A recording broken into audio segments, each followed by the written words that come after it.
नमस्कार, मी आरती आणि आपण पाहताय आवाज इंडिया मराठी। सध्या माझ्या सोबत आहेत काँग्रेसचे ज्येष्ठ नेते अमीन पटेलजी। सर, सध्या अकोल्यामध्ये काँग्रेसच्या नेत्यांना जे धमके दिल्या गेल्या आहेत, विष्णोई गँग कडून खंडणी वगैरेचा प्रकार पण बऱ्याचदा महाराष्ट्रामध्ये उलगडला जातोय, तर त्याबद्दल काय सांगाल?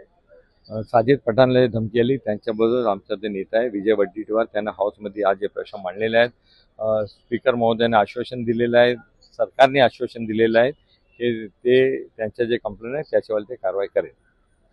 पण ह्या प्रकारच्या ज्या धमक्या आहेत, इथे आपण मुंबईमध्ये पण जर पाहिलं तर सलमान खान यांना पण वारंवार अशा धमक्या आलेल्या आहेत। एक कलाकार आहेत, ते ज्येष्ठ कलाकार आहेत सध्या, आणि त्यासोबतच आपण पाहिलं की काही दिवसांपूर्वी बाबा सिद्दीकी यांचा देखील या प्रकारे खून करण्यात आला, त्याचा थानपत्ता अजून देखील लागलेला नाहीये। तर कुठेतरी सुरक्षेचा प्रश्न यातून निर्माण होतोय, त्याबद्दल काय सांगाल? कोण जबाबदार आहे याला? सरकारची जबाबदारी आहे की मुंबई आणि महाराष्ट्रामध्ये जे असं करायचं प्रकरण होतात त्याच्यावर नियंत्रण कसं आणायचे सरकारची जबाबदारी आहे। विष्णोई गँग जे आहेत, ते असं म्हटलं जातं की प्रामुख्याने जे आहेत, असं अल्पसंख्याकांना टार्गेट त्यांच्याद्वारे केलं जातं। तर याबद्दल काय वाटतं तुम्हाला? नाही जसं मी तुम्हाला सांगितलं ना की असं कोणी कसली गँग असेल, हा, सरकारने सगळं असं जे खंडणी आहेत जे एक्सटॉर्शन आहेत त्यांच्यावर सरकारने नियंत्रण ठेवायला पाहिजे। सरकारची पहिली प्रायोरिटी असली पाहिजे।